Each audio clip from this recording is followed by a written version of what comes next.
Hello and welcome to our introduction to the Nintendo Game Boy, the DMG-01 or the Dot Matrix game, also known as the Dame game in Japan by Nintendo because they didn't have much faith in the unit itself, Dame meaning no good in Japanese. It came out on September 28th, 1990 in the UK and came out the year before in America and Japan in April and July respectively. It has a 2.6-inch dot matrix screen with a resolution of 160 by 144 and it outputs 4 shades of grey, which put it significantly behind the Sega Game Gear, Atari Lynx and NEC's Turbo Express. It ran on 4 AA batteries or a rechargeable battery pack, and it had a phenomenal battery life due to the limited demands of the screen and the fact there was no illumination. There was also no region lock, so you could take this on holiday, which you would have done if you'd had one at the time, and you could have bought a game in another country, put it in your machine, and it still would have worked. Not the case for consoles of the time. It has an 8-way D-pad and 4 face buttons, B, A, Start and Select, kind of mirroring the NES stylings with the black D-pad and the burgundy on grey colouring. On the side it has an expansion port for hooking up to peripherals such as the Game Boy printer or hooking up to a multi-tap for multiplayer games. Had one speaker for mono sound, but stereo sound was available by plugging in a pair of headphones into the headphone jack in the bottom. It's immensely satisfying to hold, it has weight and it feels solid. And if you didn't like this little design, you could buy numerous add-ons that turn it from this small little thing into a massive beast of speakers, magnifiers, illuminators and joysticks. The design is timeless. It's still the go-to when talking about handhelds. It appears on t-shirts and tattoos. Not bad for a machine that was out of production 20 years ago and kind of fell out public eye a little bit before then.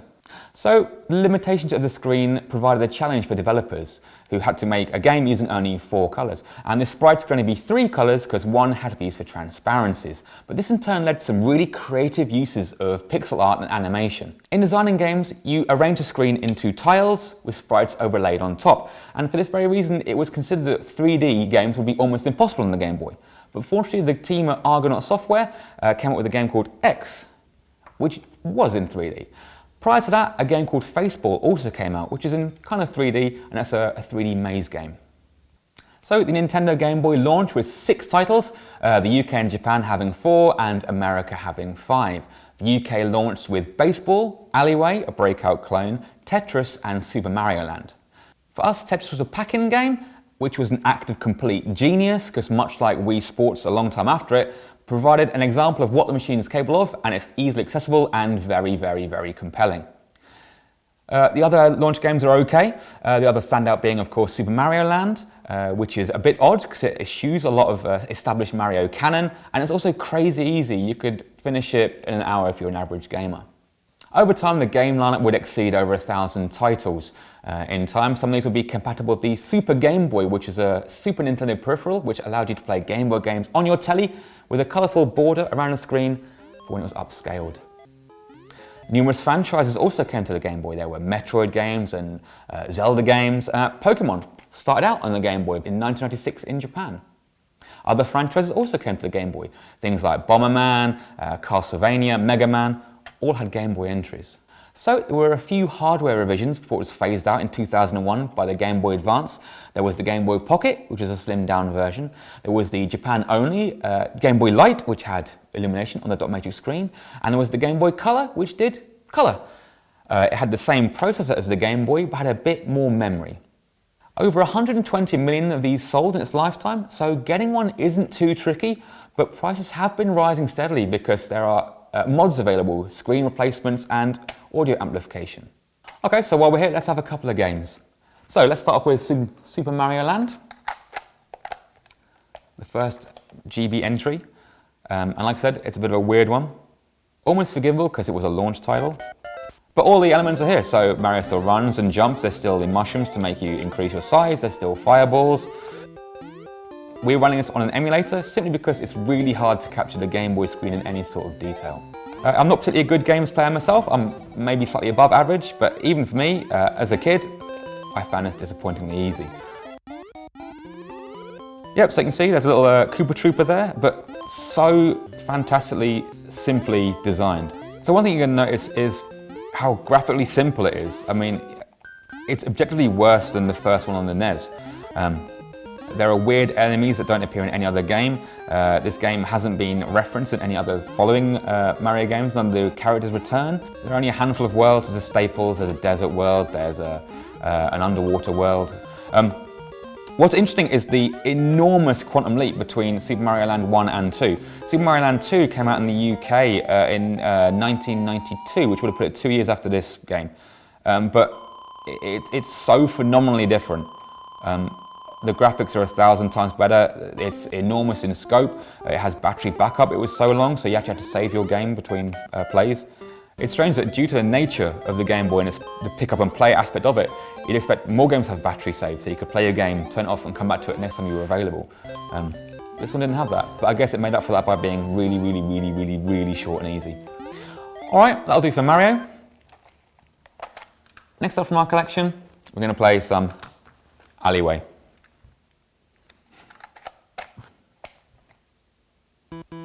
Alleyway is of course a Breakout clone. They managed to shoehorn Mario into Breakout, which is a complete act of genius. Mario's inside the paddle you use to play the game.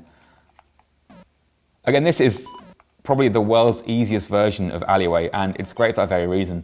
So it starts with very traditional level designs. There's solid blocks and you get intricate patterns, and eventually you're destroying blocks in the shape of Mario. Again, it's super simple.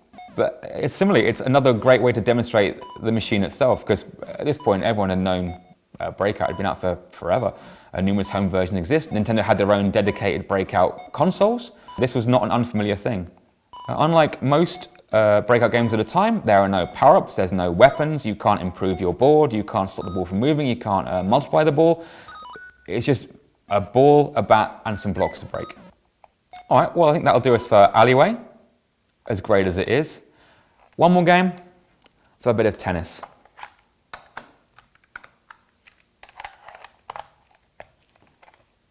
So tennis is actually a very decent little tennis game. It had multiplayer support, so you could play with anyone else who had one and had a copy of the game. Pretty good graphics, but there's a really weird bug and or glitch that lets you win every single game you play, well, near enough. If you're ever serving, all you have to do is throw the ball in the air, walk your character 2 steps to the right, and let the ball land on your head, and that counts as a point in your favour. Crazy. It's pretty decent, of course. It being a Nintendo game, they had to shoehorn Mario in, and this time Mario is the umpire. Interesting looking sprites, but essentially it's just a tennis game.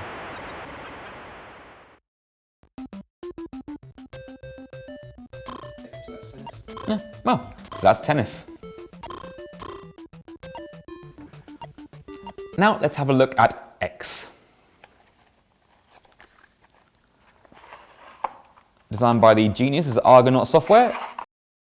They showed it to the guys at Nintendo Japan and they could not believe they'd actually got it to do 3D on the Game Boy. They were amazed, and instantly they asked them, pestered them, how did you do this? And in turn that led into a long-lasting partnership between Argonaut Software and Nintendo Japan. So the story of how Argonaut got X running on the Game Boy is actually really interesting, and how they hacked the machine and showed it to Japan and they couldn't believe it. There's loads of resources out there. If you are interested, have a look on YouTube. So, being a Japan-only game, this game is entirely in Japanese. That makes things a bit hard. Fortunately, you don't really need it to progress in the game. Okay, so it's essentially kind of like a tank sim. You drive around the surface of the planet, and you shoot your laser beams at things that get in the way. To be fair, I mean, the frame rate is about 12 frames a second, but then what do you expect on a Game Boy? But yeah, it's actually surprisingly impressive once it gets going.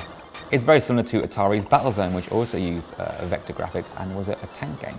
And that's X. Rumble around in your future ship tank thing and zap enemies. Great stuff. Very impressive considering what it had to run on.